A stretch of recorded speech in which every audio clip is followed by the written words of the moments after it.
voix maudite. Ha ha ha ha ha ha ha ha ha ha. Reactor online. Sensors online. Weapons online. All systems nominal. Salut les techno-guerriers. Pour ce deuxième podcast dédié au redoutable clan, nous allons plonger dans la société clanique elle-même. Pourquoi ces guerriers sont-ils si terribles et si différents des habitants de la sphère intérieure ? Nous évoquerons les grandes caractéristiques de la vie sociale d'un membre des clans. Likez, abonnez-vous, vérifiez vos senseurs, vos capteurs et votre niveau de chaleur. C'est parti.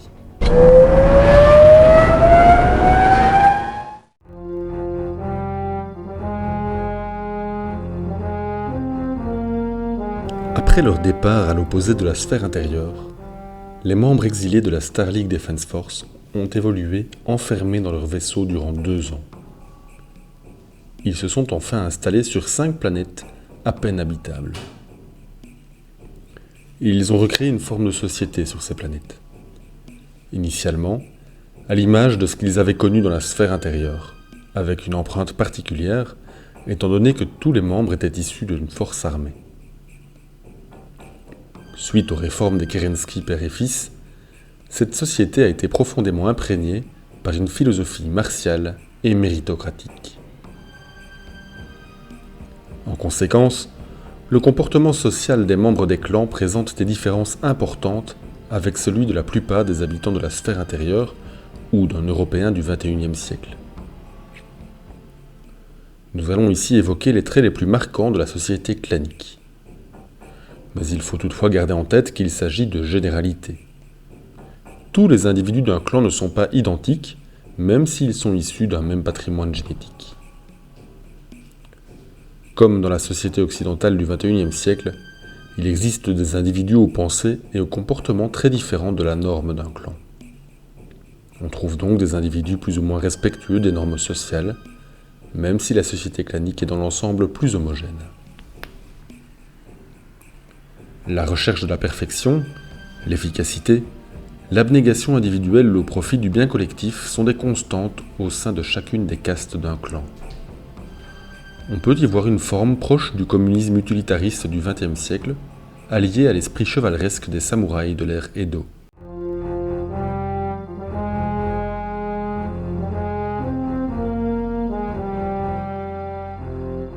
Il y a 250 ans, ils étaient les frères et sœurs de nos propres ancêtres, mais le feu qui les a façonnés était bien plus ardent. Aujourd'hui, ils nous sont tellement étrangers qu'il est difficile d'accepter qu'ils soient humains. Ils sont toujours nos frères et sœurs, mais ils ont été endurcis à un point tel que nous les craignons jusque dans nos cauchemars. Les noms de sang sont l'une des institutions les plus particulières des clans, propres à la caste des guerriers. Lorsque les clans furent fondés et que leur programme de reproduction génétique fut lancé, les noms de famille furent supprimés. Une épreuve, appelée l'épreuve du droit du sang, fut mise en place pour permettre aux guerriers de porter les noms de famille des guerriers originaux qui fondèrent ces clans. Ainsi, les noms de famille furent remplacés par des noms de sang, transmis de manière matrilinéaire. Chaque nom de sang peut être détenu par un maximum de 25 guerriers à la fois. Pour chaque nom de sang, il existe une sorte de véritable organisation familiale que l'on appelle la maison du nom de sang ou la maison du sang. Celle-ci représente chaque personne qui remplit les conditions requises pour porter un nom de sang ou qui porte actuellement un tel nom. Elle est chargée d'élire ou de parrainer un candidat qualifié pour obtenir un nom de sang disponible. Chacune a ses propres traditions qu'elle entretient afin de maintenir intact le patrimoine génétique de son fondateur, ce qui est indispensable au maintien de la lignée de ses successeurs.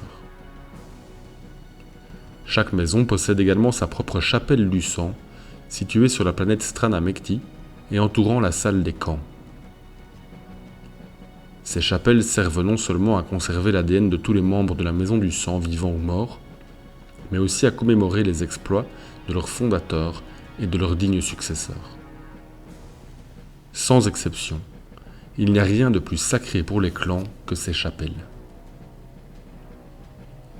Bien que toute forme de nom de famille en dehors de la caste des guerriers soit désapprouvée, la caste des scientifiques attribue secrètement des noms de famille, qu'on appelle des lab-noms, aux personnes qui apportent une contribution scientifique importante. Ces noms sont attribués d'après de grands scientifiques historiques tels que Newton, Watson, etc. Ils n'ont rien à voir avec la généalogie de la personne.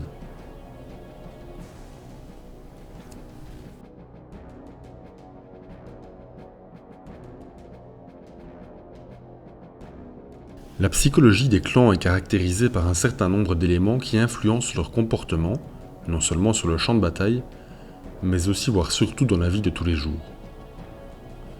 Plusieurs concepts occupent une place prépondérante dans la vie sociale. Le premier et le plus important, ce sont les castes. La société clanique repose sur un système de castes très strict, basé sur le fait que le patrimoine génétique d'une personne la prédispose à un rôle particulier. Dès la naissance, un individu est élevé et entraîné de façon à maximiser son efficacité dans ce rôle au profit du clan.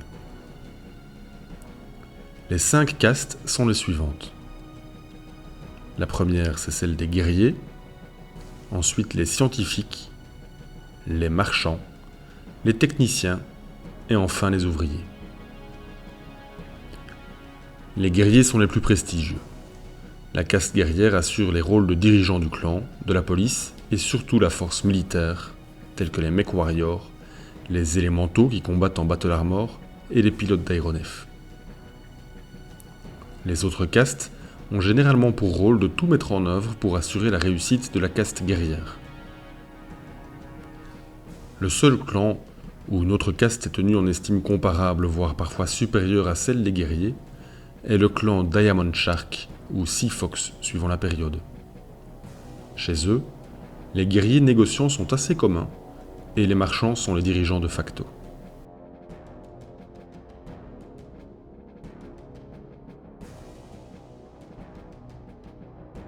Les clans, dans leur ensemble, adhèrent à un système d'honneur, connu sous le nom de la route de l'honneur.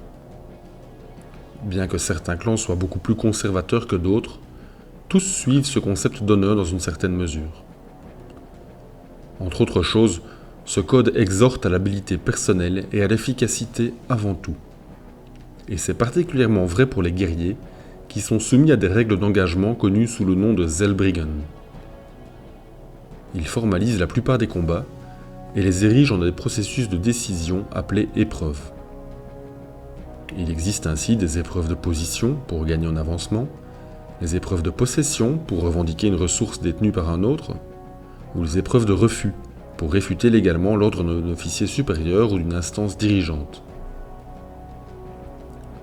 Le clan encourage également les batailles par procuration et les combats symboliques, sous la forme d'un processus d'épreuve ou de défi, ceci afin de minimiser les forces impliquées dans le combat, ainsi que les duels, afin de minimiser les combats réels tout en mettant l'accent sur les prouesses individuelles. Les règles d'honneur du clan découragent également toute forme d'implication de non-combattants dans les combats, ainsi que la destruction d'infrastructures non militaires. Ce dernier point sera d'ailleurs une source d'incompréhension majeure pour les stratèges des armées de la sphère intérieure lors de l'invasion des clans. Car les claneux négligeaient totalement les infrastructures de production, par exemple, dans leur stratégie d'attaque. La guerre est un concept central dans la société clanique. La vie et la société tout entière sont empreintes d'un idéal guerrier omniprésent.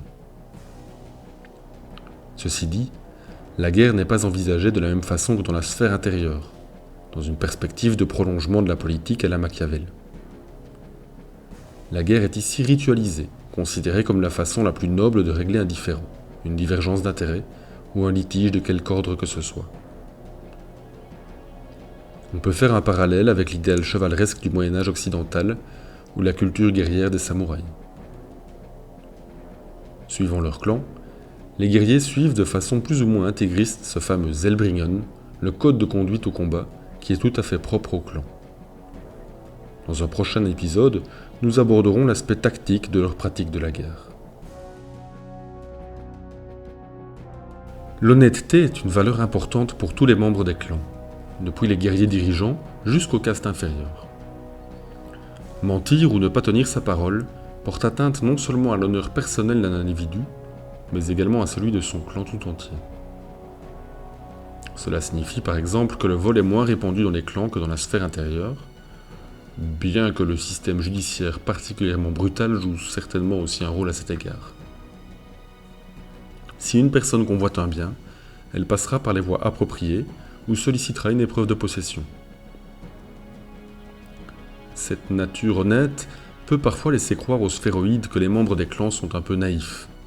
Pourtant, certains clans comme les Cloud Cobras et les Snow Raven peuvent adopter un comportement assez machiavélique en matière commerciale par exemple. Le mérite est une valeur centrale. Nicolas Kerensky avait voulu instaurer un modèle de société égalitaire et méritocratique.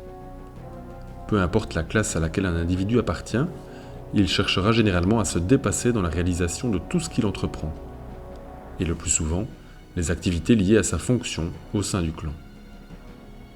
En contrepartie, ils n'ont aucune pitié pour les lâches et les paresseux, ils méprisent la faiblesse et la défaite, et de facto c'est souvent la loi du plus fort qui prédomine. Ceci va de pair avec un sentiment de supériorité, la croyance selon laquelle le mode de vie des clans est le seul mode de vie honorable, comme descendants honnêtes et nobles de la Ligue stellaire. Dès leur plus jeune âge, les membres des clans sont éduqués à détecter toute tendance contraire, considérant de tels actes comme une question de préservation de l'honneur et du bien commun. Cette idée va de pair avec la conviction que la sphère intérieure est une sorte de paradis perdu, habité par des barbares, un repère de corruption pour lequel les grandes maisons sont à blâmer, en raison de leur culpabilité dans la chute de la première Star League. L'écologie est une autre tendance qui imprègne la société des clans. Les mondes de l'amas de Kerensky et les mondes du Pentagone sont à peine habitables. Ils manquent de ressources naturelles facilement accessibles. En conséquence, les clans ont adopté un mode de vie où rien n'est gaspillé. Le recyclage des déchets est la norme, et qualifier un autre clan de gaspilleur est une profonde insulte. Le clan Snowraven est d'ailleurs particulièrement réputé pour ne rien gaspiller. Autre exemple, si un membre d'un clan meurt, ses organes internes encore fonctionnels sont prélevés en vue d'une transplantation.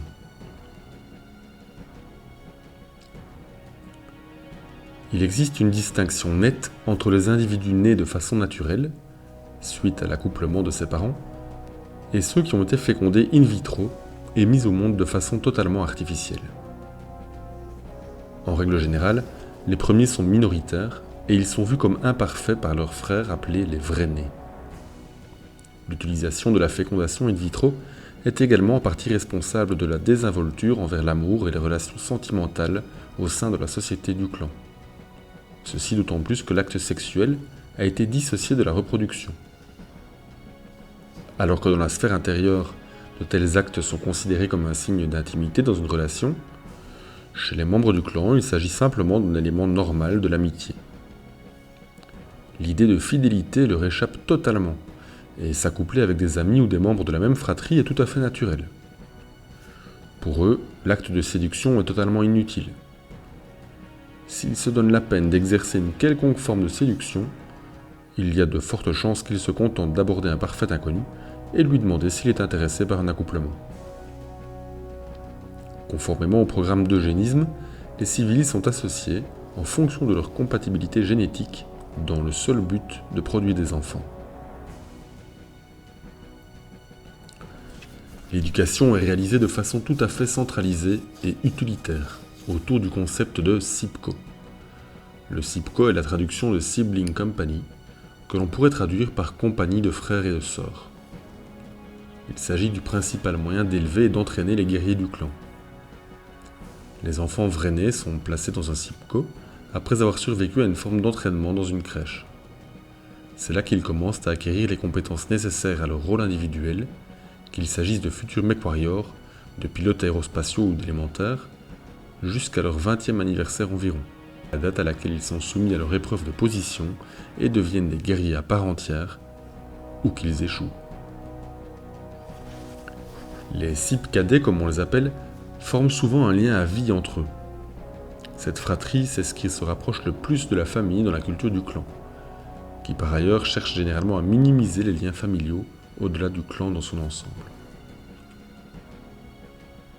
Chaque type de guerrier est entraîné séparément, afin de maintenir une compétition féroce mais équilibrée.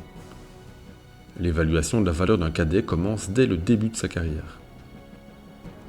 Le processus d'élimination, lui, ne commence généralement pas avant qu'il n'atteigne la maturité. Chaque cadet est soumis à des tests d'intelligence, d'aptitude au commandement, de réflexe et de force, et surtout de compétences martiales. Il est également endoctriné sur l'histoire et la philosophie du clan. La sévérité des tests dépend de la politique de chaque clan. Des directives de tests plus strictes pendant cette période signifient moins de guerriers, mais théoriquement de meilleure qualité. Tandis que d'autres peuvent mener la vie de Sipko selon des règles moins strictes, mais faire passer une épreuve de position plus difficile pour s'assurer que des cadets de haute qualité entrent dans les unités de première ligne. Les vrais-nés qui se sont révélés aptes à l'entraînement guerrier sont également placés dans des Sipko et subissent un régime d'entraînement destiné à faire d'eux les meilleurs guerriers possibles. Le taux élevé de perte et d'abandon dans ces Sipko de vrais-nés est aggravé par l'insensibilité des instructeurs qui leur sont assignés, qui sont parfois aussi heureux de voir ces cadets mourir que de réussir leur épreuve de positionnement.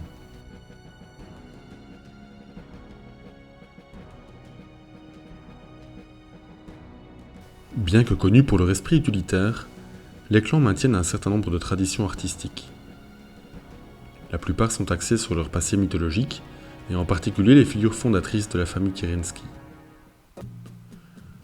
Mais il existe des sujets favoris, tels que les faits historiques majeurs, leurs totems ou les paysages. Ce sont généralement les arts picturaux qui sont la forme d'expression artistique la plus courante. Ils sont pratiqués d'ailleurs par les membres de toutes les castes. Certains styles artistiques sont également associés à certains clans. Bien que la majorité des bâtiments soient strictement utilitaires, par exemple dans le domaine de l'architecture ou les édifices prestigieux, les clans Wolf et Jet Falcon utilisent tous deux des techniques de construction élaborées, en mettant l'accent sur la force et la vitalité. Tandis que les Smoke Jaguar aiment la simplicité des formes, les lignes épurées et les murs lisses. Les arts du spectacle sont considérés comme des pertes de temps et du gaspillage par la plupart des guerriers et des scientifiques. Néanmoins, ils sont dominés et produits en grande partie pour les castes des marchands et les ouvriers. Il est d'ailleurs une sorte de super caste du spectacle composée de membres des deux castes qui s'est développée au fil du temps. Le contrôle de l'information imposé par les dirigeants des clans signifie que les traditions littéraires ont pratiquement disparu de la société du clan au profit des traditions orales. D'ailleurs, peu de livres ont été écrits depuis la création des clans, et ceux qui l'ont été sont fortement censurés pour s'assurer qu'ils respectent les idéaux. Si des livres antérieurs à l'Exode existent, leur accès est étroitement contrôlé et il est limité à quelques privilégiés.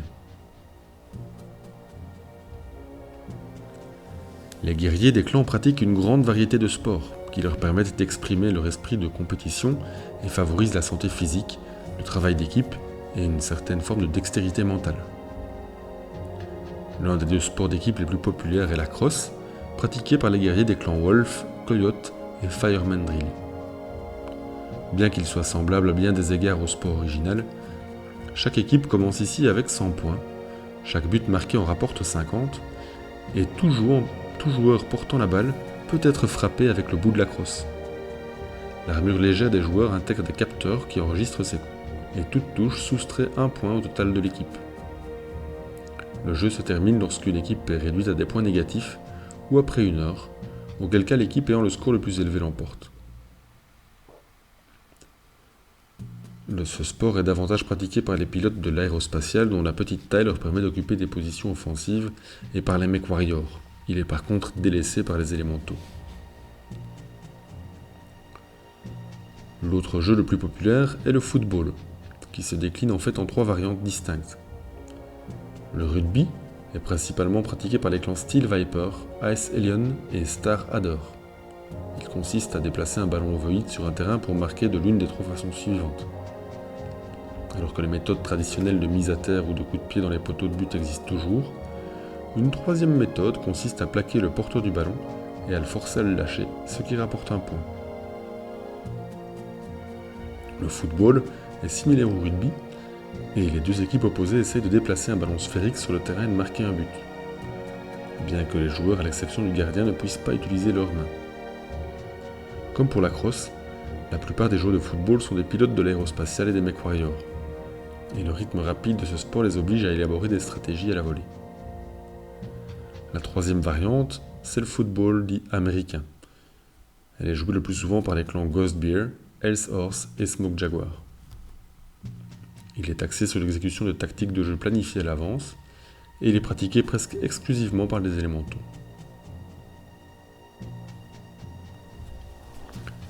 Les médias, et la presse écrite et audiovisuelle, sont étroitement contrôlés dans la société des clans, avec un nombre de médias dérisoire par rapport aux milliers que l'on en trouve dans la sphère intérieure. L'attitude de chacun des clans à l'égard des médias diffère. À une extrême, les Smoke Jaguars n'ont pratiquement aucune industrie médiatique et autorisent très rarement les émissions non essentielles sur leur territoire. Tandis qu'à l'autre extrémité, les Diamond Sharks sont les pionniers du Chatterweb. Ils vendent des produits médiatiques aux autres clans et maintiennent un empire médiatique qui rivalise avec n'importe quel autre dans la sphère intérieure. Les médias sont surtout utilisés comme un générateur de propagande qui tend à relayer l'information et l'endoctrinement, et la censure médiatique des clans reflète à bien des égards le type de censure que l'on trouve dans le combiné draconien ou la confédération capellane, et même parfois dans la République fédérée. Les clansmen diront que eux au moins sont honnêtes avec eux-mêmes au sujet de cette censure. Une des plus grandes différences entre les médias des clans et ceux de la sphère intérieure est l'absence de publicité dans les programmes des clans, ce qui est une conséquence de leur économie qui est vraiment basée sur le besoin. Le type de média dépend également du public visé, bien que la promotion du mode de vie des clans reste omniprésente. Alors que les trois castes dites inférieures bénéficient d'une programmation largement similaire à celle que l'on trouve dans la sphère intérieure, notamment des feuilletons ou des émissions culinaires, les programmes scientifiques mettent l'accent sur l'avancement et la diffusion des connaissances, tandis que les guerriers préfèrent les documentaires axés sur les batailles, les procès, la technologie militaire et les grands chefs de guerre. Il existe également des émissions pour enfants. La plus populaire parmi les préadolescents de la caste des marchands s'appelle The Adventures of Clan Spaniel, les aventures du clan Spaniel. Cette émission met en scène un groupe d'animaux guerriers anthropomorphes. Ils sont dirigés par le clan Polly, et chaque épisode illustre les vertus positives d'un aspect de la vie du clan, alors que le groupe d'aventuriers cherche à libérer leur monde d'origine de 5 tribus de singes maléfiques qui représentent de manière à peine déguisée les grandes maisons de la sphère intérieure.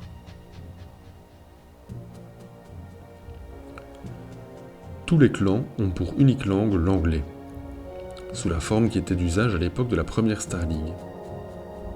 Cette langue est considérée comme sacrée, à l'instar de beaucoup de choses datant de la Ligue des Étoiles, et elle est donc parlée avec un accent de formalité. On trouve également l'abréviation de certaines phrases et l'influence d'autres langues, en particulier du russe.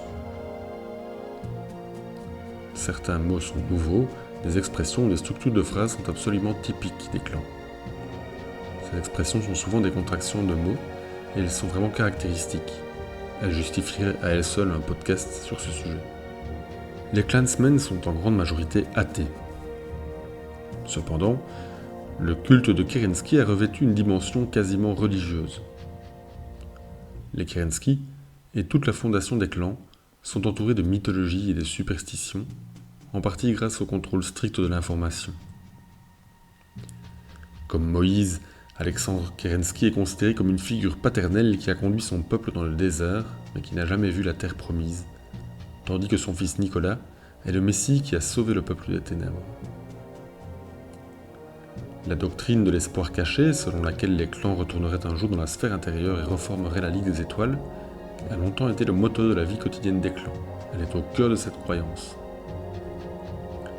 Néanmoins, les religions classiques existent toujours, en particulier dans le clan Cloud Cobra, où elles ont servi de base à la formation des cloîtres, dont les différentes traditions sont couvertes par un concept global connu sous le nom de voie. Les clans Coyote, Goliath Scorpion et Nova Cat pratiquent également différentes formes de mysticisme, notamment la divination, pour guider leurs actions. Les croyances des coyotes sont basées sur une forme de spiritualisme amérindien. Le clan Goliath-Scorpion croit quant à lui que la prise d'un dangereux hallucinogène, la nécrosia, lui permet d'avoir des visions sur l'emplacement d'artefacts de la Ligue des Étoiles perdus depuis longtemps. Ainsi, la récupération de ces artefacts est le but suprême du clan, bien que l'ingestion de nécrosia soit considérée par d'autres comme une tradition insidieuse, et d'ailleurs la principale raison de l'influence limitée des Scorpions. L'absence de croyances généralisées dans les religions antérieures à l'Exode s'explique par plusieurs raisons. Tout d'abord, les religions organisées fournissent une structure de pouvoir alternative à la hiérarchie du clan, qui pourrait la menacer, avec ce que certains considèrent comme des idées toxiques qui pourraient conduire à la révolte. La religion ne s'intègre pas facilement dans l'état d'esprit ascétique de beaucoup, et elle est également considérée comme n'ayant que peu d'utilité. Enfin, pour la plupart des guerriers, l'idée de vénérer un dieu tout-puissant n'est pas compatible avec le fait qu'ils ont été cultivés en laboratoire par des scientifiques qui n'ont rien à voir avec Dieu.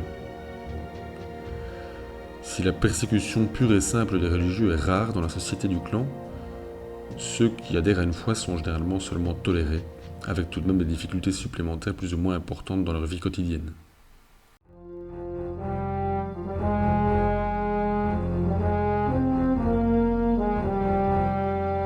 Les membres des clans sont en apparence proches des humains de la sphère intérieure, mais leur vie quotidienne est tout autre.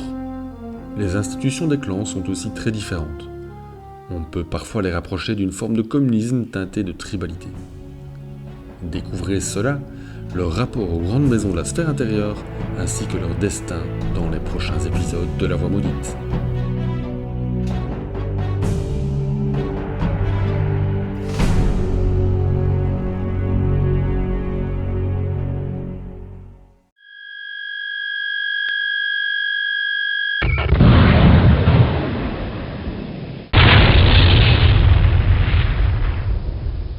Communications offline.